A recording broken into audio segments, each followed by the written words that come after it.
What's up, podcast? Before we start today's episode, I just want to make sure that you guys are following and subscribing all of our content at svaofamerica.com/assistance HQ.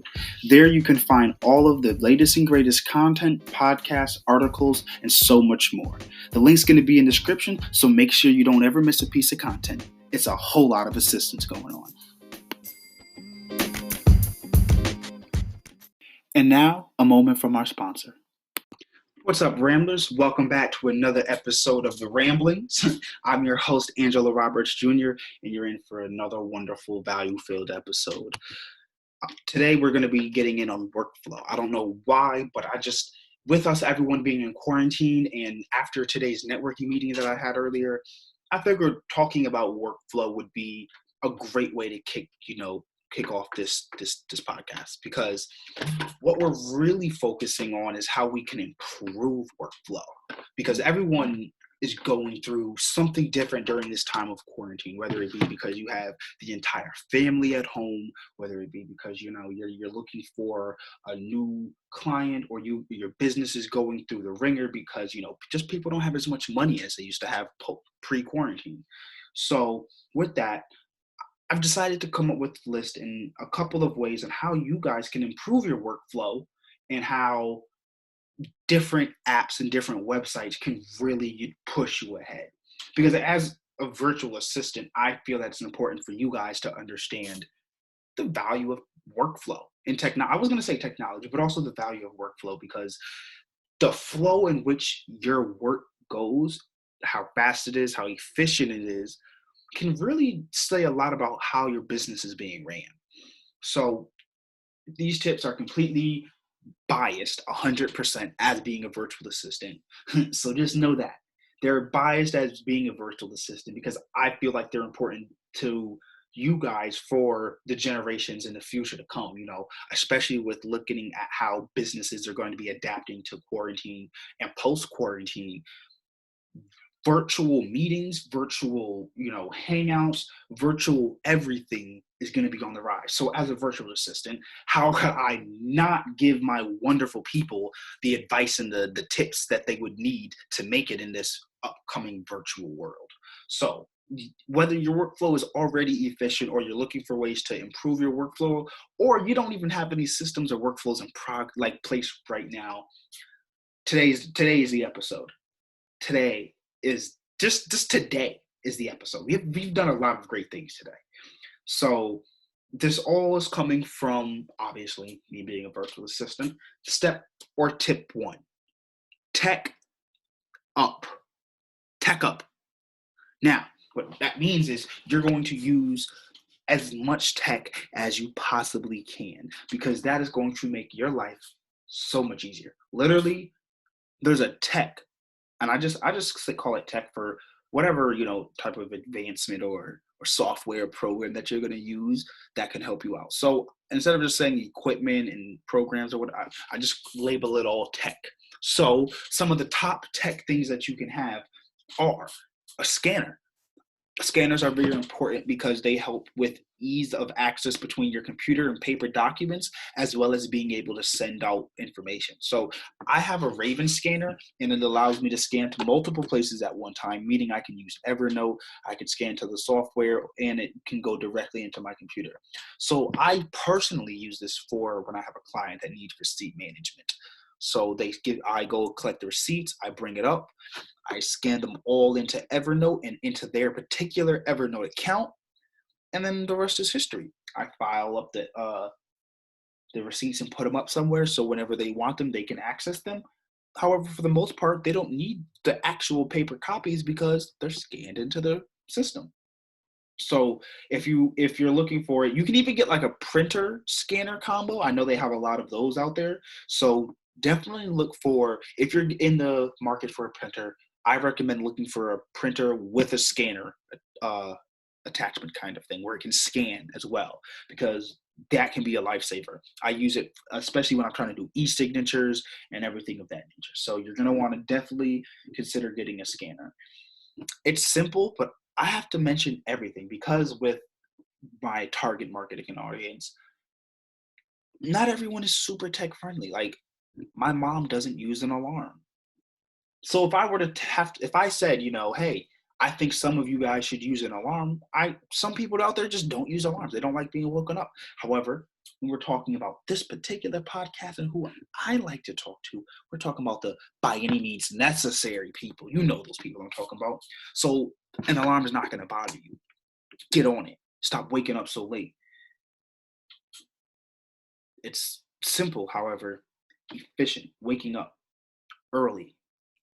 You have more time in the day to get things done. Why would you not want to have more time to get more done, making you more efficient, especially if you already have great processes and systems? Getting up early is just going to make sure you are more productive during that day. And you can get more done being up early than you can staying up late, because guess what?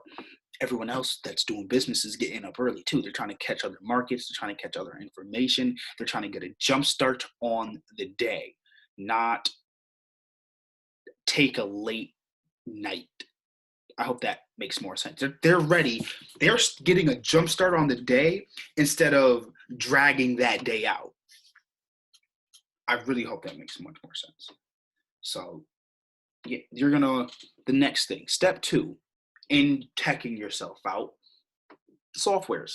So I personally like to use Social Pilot and Hootsuite. However, you can look for your own social media management platform. They save you tons of time. Postings, scheduled postings, curated content on Social Pilot, hashtags, being able to change what you want each one to say throughout the platform, being able to post to multiple platforms all in one particular place. Social media manager tools, they really take your game to the next level. So you're going to want to check out as many different, social media tools as you can, because they help you out. Whether it be for ads, your marketing, keeping your campaigns together. There's so many different ones. I can't say, what's going to work best for you. A lot of people out there are using Hootsuite. It's the most popular. I, however, like Hootsuite, but it's not Social Pilot. I like the user interface of Hootsuite. However, Social Pilot just has certain key features that I like. However, Hootsuite's interface is extremely hard to get over because it is extremely useful, very easy to look at, and it just almost makes it feel like you know what you're doing, even if you don't. Loomly is up there too, so you can check out Loomly, but definitely I recommend getting a social media manager, because if you're posting to Instagram, LinkedIn, Facebook, and Pinterest all natively, that's taking up time. If I were to do a post and it takes you 30 seconds to make a post, we're just going to say, I'm going to actually do it right now. I'm going to go to my memos on my phone and just quickly type up, hey, thinking of the fam, hope everyone on the internet is good. Now, that probably took like 15 seconds. Let's multiply that, however, times 4. So how many social platforms are there? Let me look at my phone. I have TikTok, Facebook, Twitter, LinkedIn, Instagram, Snapchat, Pinterest, and then you have the stories on each of those, because now each social platform also has stories. So we're going to say you have to post to 5 different platforms twice. That's 30 seconds per platform. There are 1, 2, 3, 4, 5, 6, 7 platforms that I'm using. Y'all might use Tumblr or other platforms. So 7 at minimum. So time to break out another calculator. So now we have 30 seconds times each of the 7 apps. And then you have 210 seconds. We're going to divide that by 60, because that's how many in a minute.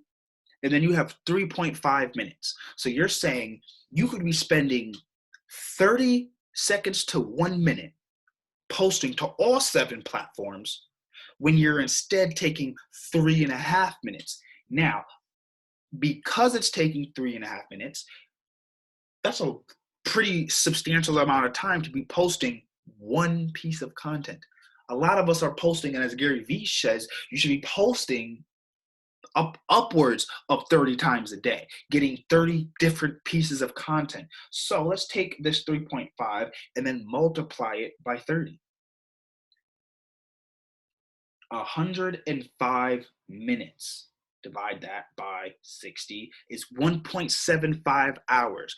You're taking roughly 2 hours of your day to post strictly on social media. Now we know that we can cut that down by 3. So if we divided this 1.75, divide this by 3, we get around 58. You can cut your time in third with just social media handling by using a social media manager tool platform. It's literally a no-brainer, but that's why I have to give this advice, because a lot of people that are starting to be entrepreneurs or entering into the business space, they don't know about these kinds of things, and they can really make your life easier. Or even if you know about it and you're just skeptical because it's all virtual, as a virtual assistant before Corona, it was very hard to explain what I do and how I was able to do it. Now, because of Corona, when I say I'm a virtual assistant, bells go off in their head. Oh, you do exactly what I'm doing right now from my house, but you're doing it, completely different, So it's everyone now has that understanding. So they're becoming more apt to using these new apps and everything. Another big app that I would recommend, use the Nike Training Fitness app.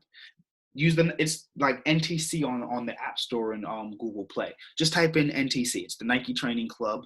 It's absolutely free. I think even their premium version of the app is free. It's crazy dope, and it's quarantine. You guys can't go anywhere. They have a lot of great workouts, yoga exercises, stretches. It's just a great physically getting fit workout. I don't really know much about that sector. I use the Nike Training app, and working from home, especially being in this quarantine, I want everyone to make sure that they're being well-rounded, because part of having a good workflow is being well-rounded, because you just have so much going on your plate. You need time to be able to compartmentalize and focus on one thing at a time. And when you're running a business, you're usually focusing on everything but yourself. So you're going to need some time during your day to slow down, either whether you're getting lunch or something.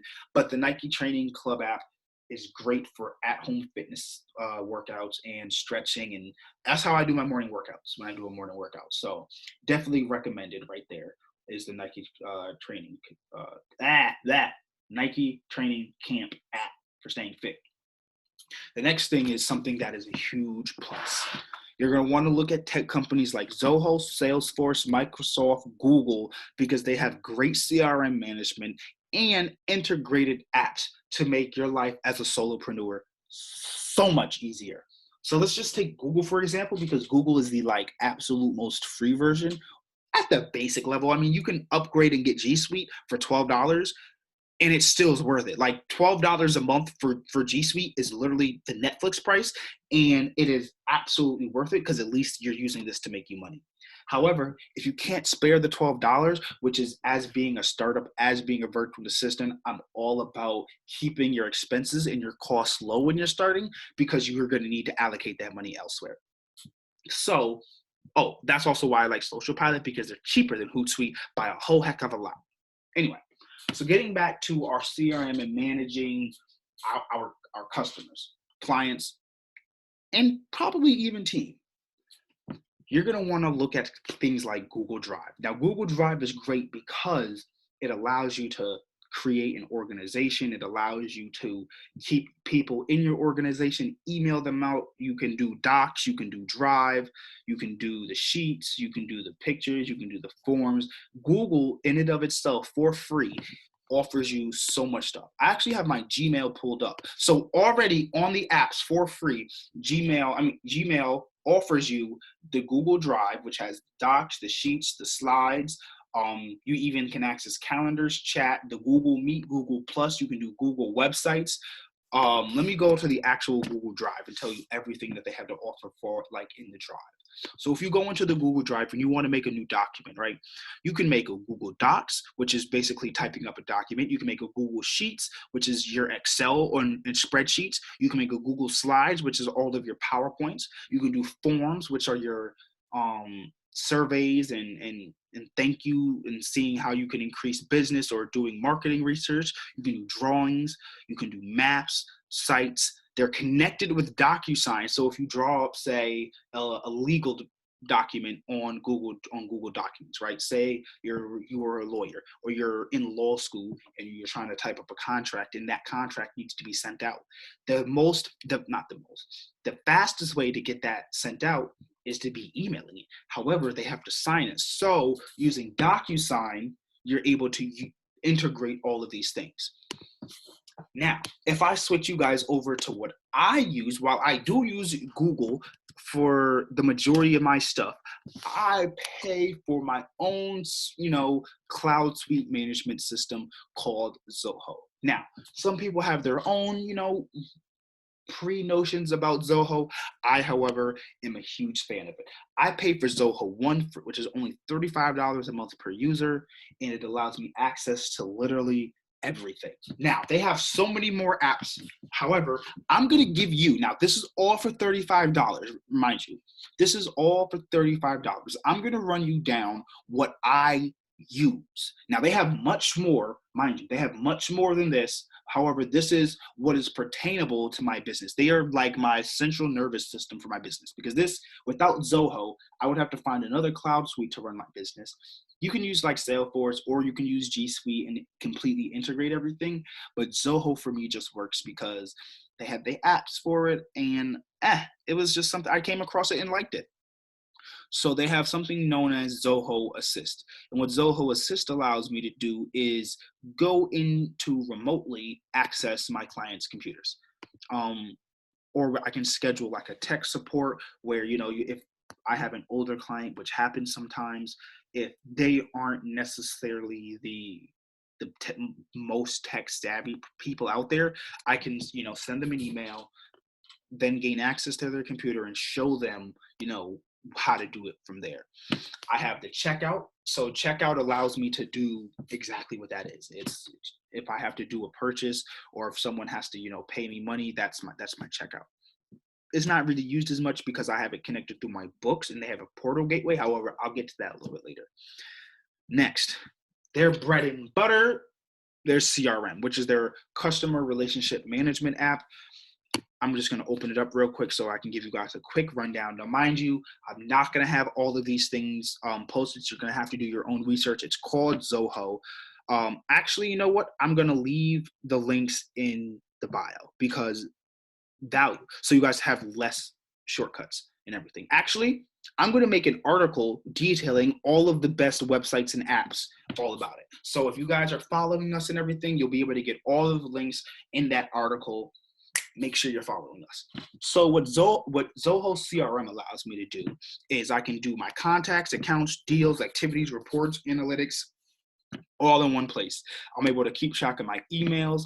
I'm able to keep track of so many different things. I can see who's opened my stuff. I can see emails. That's one of the best things I do like about Zoho. When you send an email or have your email set up or do anything email-wise, you can see when people open it, You can see when someone does something with anything in Zoho. So when I send out an invoice, I can see if they've sent it, if they've seen it, if I've sent them an email, I can see if they've viewed it. I can do a whole bunch of things. So their CRM is very good. I need to do a much better job at checking my dashboard because it keeps everything, and I'm so focused with going like deep into just the individual emails and everything. But I'm telling you, their CRM dashboard, it works perfectly, and their apps integrate all with each other. Well, I'll be talking more about it. But next is their desk. That is your HR space. Now, they have expenses and all of these other things like invoices. However, Now that they've updated it, I think they'll be probably taking it away because your Zoho Books will do all of that. So I have Zoho Books, and that's my bookkeeping software. So I mean, I will at some point also be using QuickBooks to, keep it. But however, Zoho Books allows me to track all of my invoices, my expenses, everything I need in one place, and gives me reports based off of my business. So as I invoice people from Zoho, that's automatically tracked and keeps my workflow. That's why I'm telling you guys and letting you know that keeping your workflow automated is so important. That's why using something like a cloud suite system where you can integrate all of these different apps, it really would make your workflow a whole lot easier. So I highly recommend you looking into getting a cloud suite system. Just Google cloud suite systems or cloud suite softwares. A bunch will come up like Salesforce, Zoho, even G Suite might come up. So I definitely recommend you guys getting, and if you have and can make the investment, definitely look into getting good ones. Salesforce happens to be the most popular. They're too expensive for me. I'm not even gonna lie. I've not even used them, so I can't tell you how their UI and how their platform is or looks or anything like that. I've used Zoho and it works for me. So just knowing that obviously there's other versions of things out there. Whatever works for you works for you. I'm just saying you need to get the product itself. Like just get a cloud suite system. It will like I said, it'll just make your day a whole lot easier. They're also connected with a company called Zapier. Now, Zapier is a company that I've come across in my entrepreneurial ventures much more frequently because of what they do. And what they do is basically genius, honestly.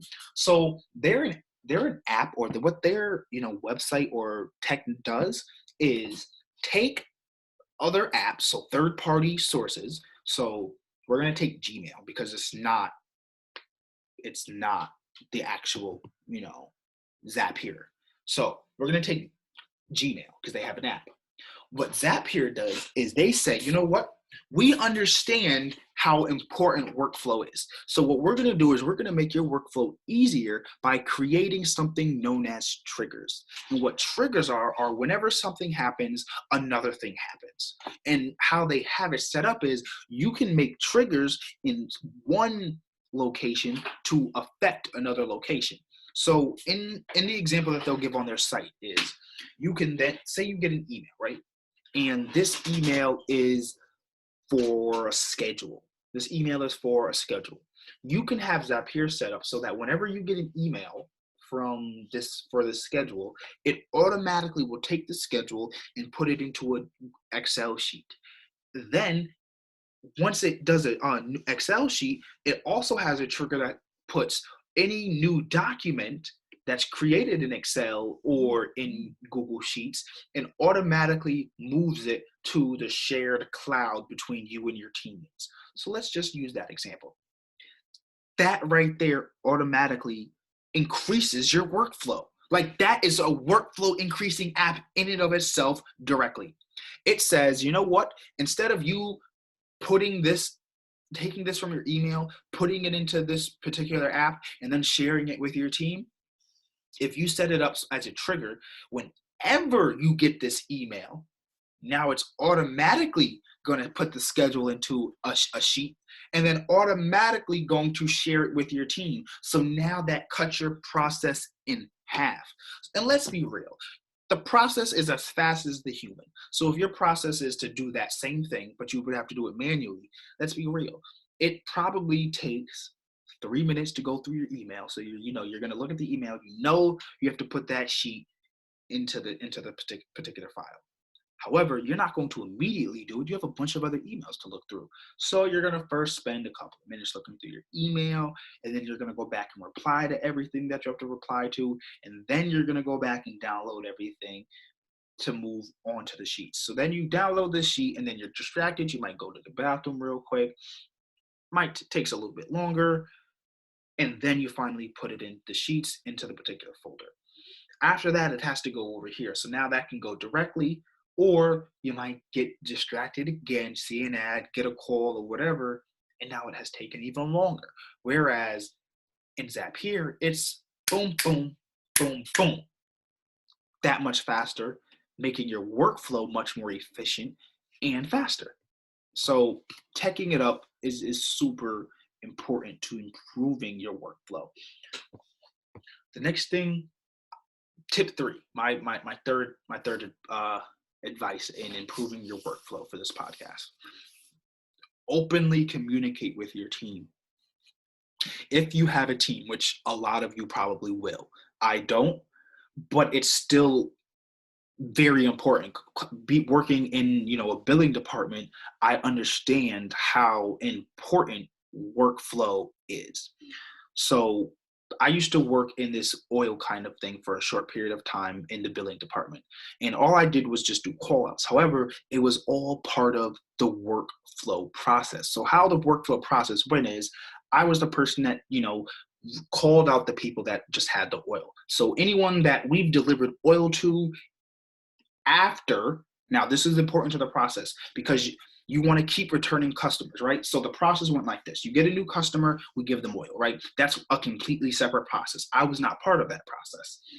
However, there's a process for keeping returned customers and keeping the money coming in. That's the process I was part of.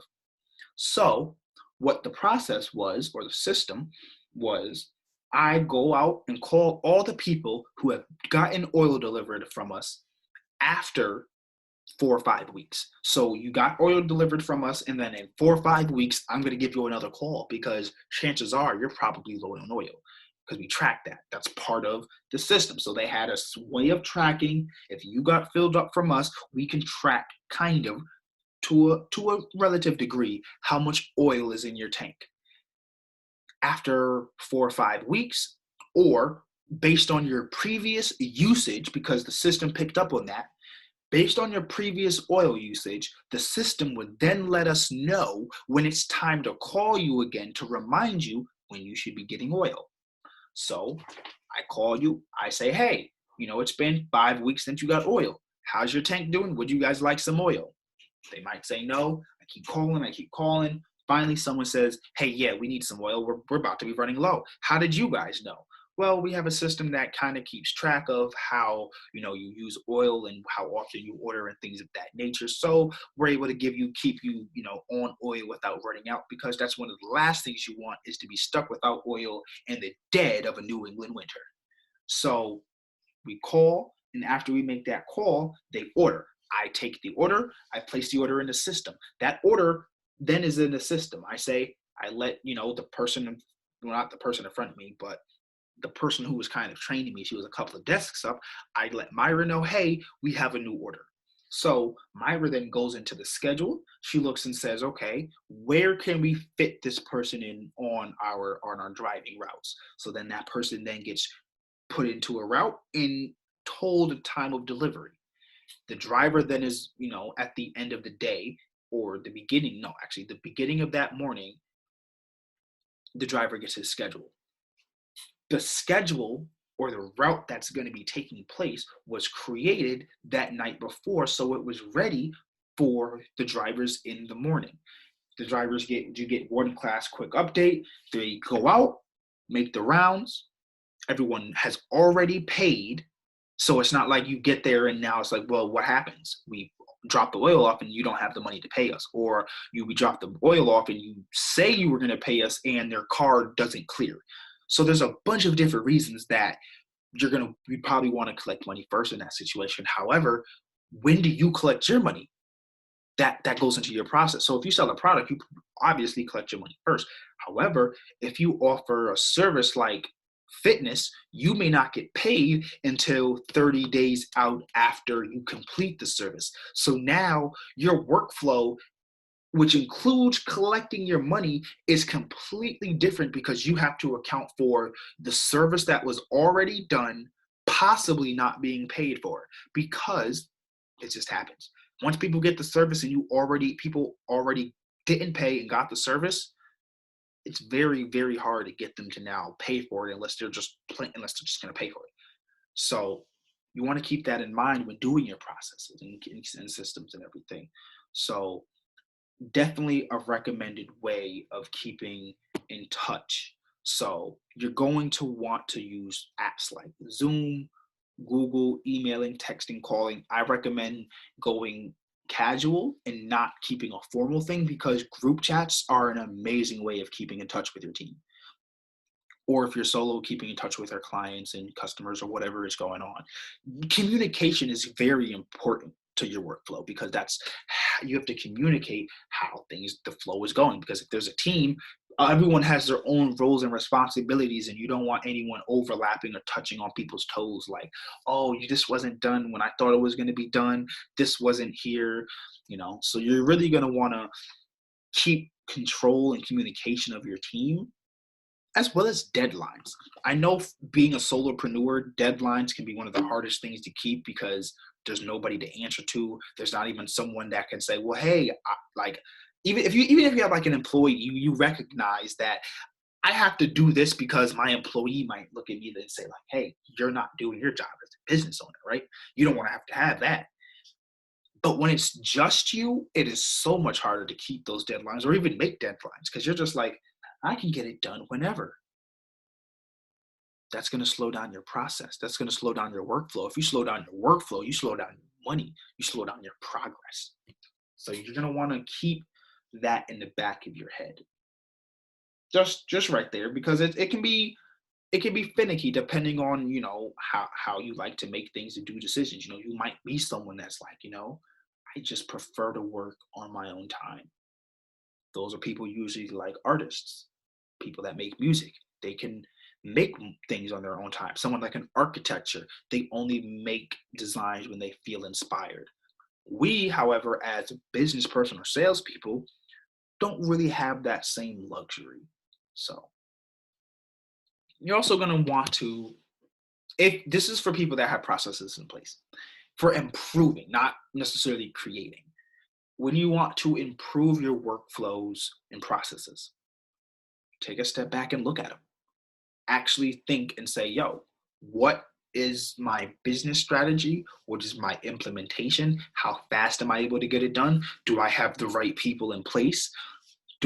How can I make this better for either the people working or the customers and clients that they're receiving? Because if you can make their life easier, that makes your workflow process easier.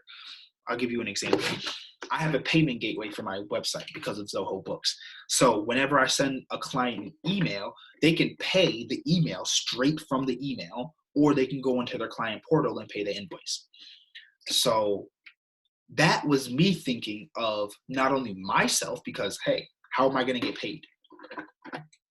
I want to be able to correct debit cards, credit cards. However, I'm a virtual assistant. I don't have an in-house place, and I kind of bounce around sometimes. So I can't really have a permanent address to have someone send a check there. And I don't want to have to wait for a check, because I'm so small. I want my money now. Also, it's my money. I need it now, because I do. We're small businesses. You need your money ASAP. You can't afford to wait 7 days to get your money.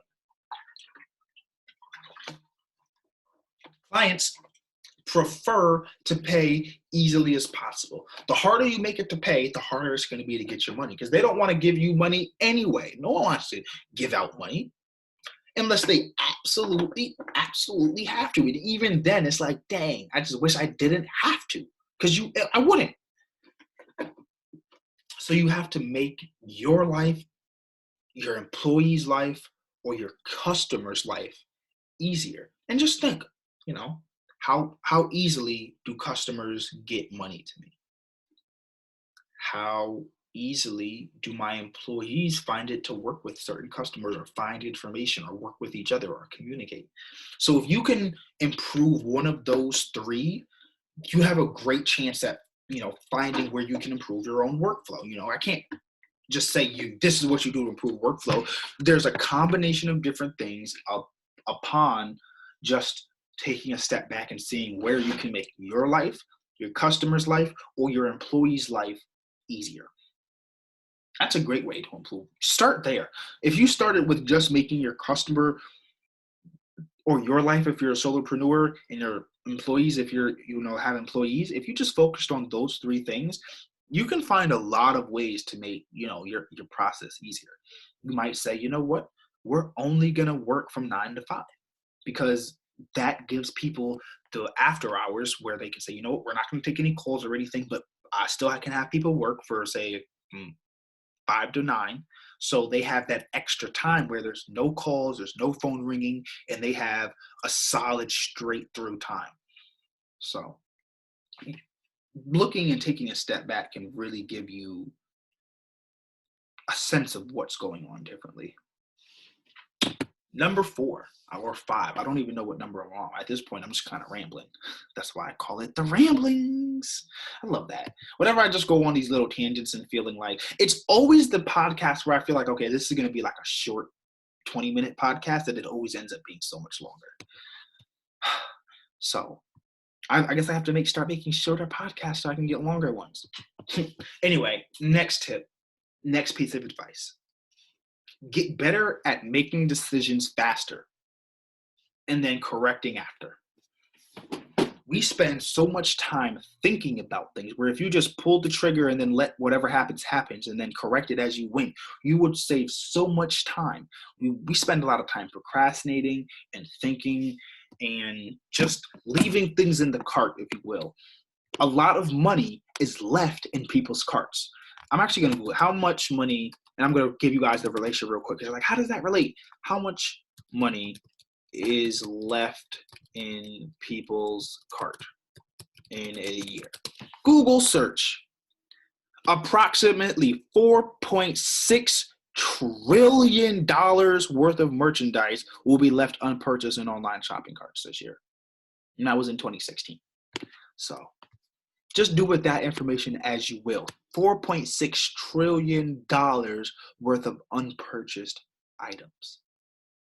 4.6 trillion. 4.6 trillion. That's a lot of money. However, it's unpurchased. So all that is lack of decision. Now, I'm sure 100% of it isn't lack of decision. It's just, dang, I can't afford this right now. However, a lot of the times it's just a lack of decision because when we were shopping, we knew what our budget was. We knew how much money was in our bank account. We knew that it said $100. Would you like to check out? And we said yes. And then we see that it was $130 because of shipping. And then we said, maybe not right now.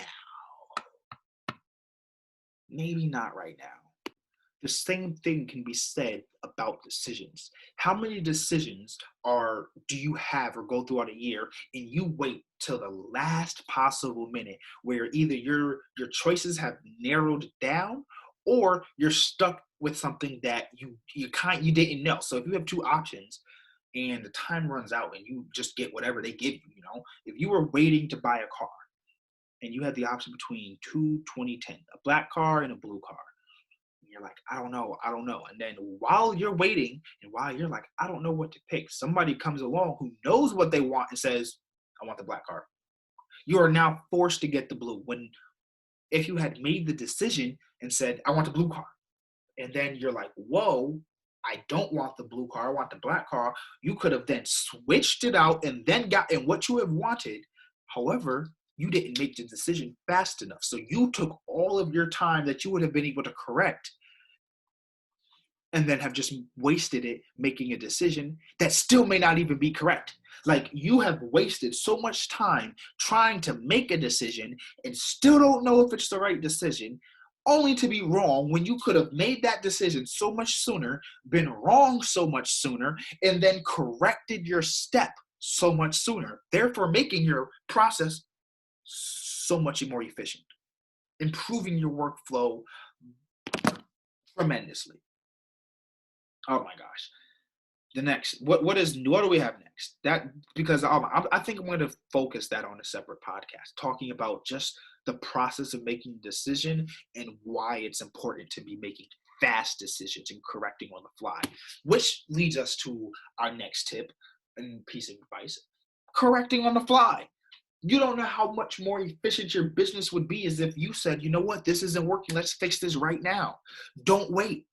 Don't wait. If you see a problem, fix it right now because it's only going to get worse as it goes on.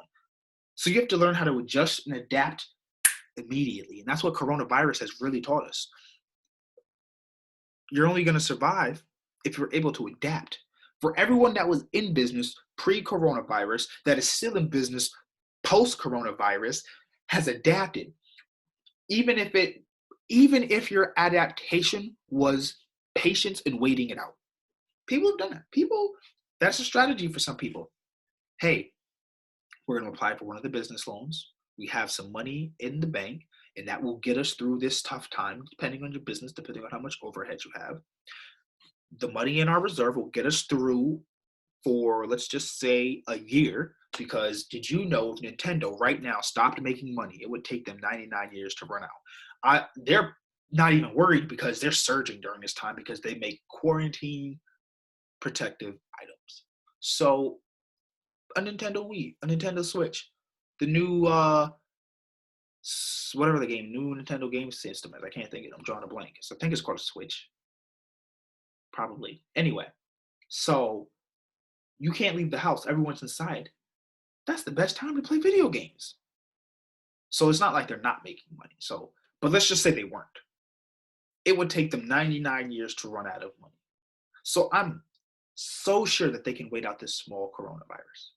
However, you may not be able to wait out this coronavirus. So how are you going to adapt to doing business in this coronavirus? You may have to trim down some fat. You may have to live a less expensive and luxurious lifestyle. And I know some people don't want to hear that, but listen, hey, it's your business. If you want to keep it afloat and keep it surviving, it's not just doing things at all costs when you're a startup. It's about doing all costs and maintaining that energy throughout your business.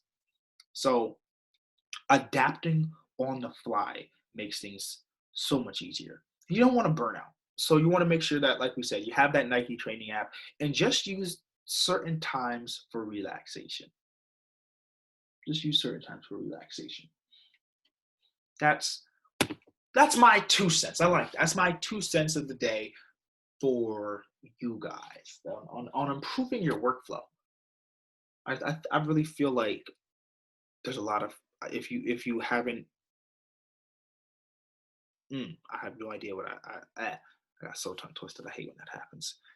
Yes. I can't wait to talk to you guys again. Oh my gosh, I really can't. I just thought of a great idea for another podcast based off of this. This is what I mean by keeping the content flowing. Keep your workflow flowing.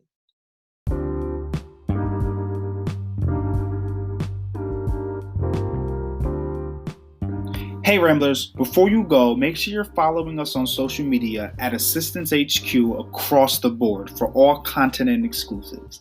And for an even more personal touch, subscribe to our weekly newsletter with the link in the description.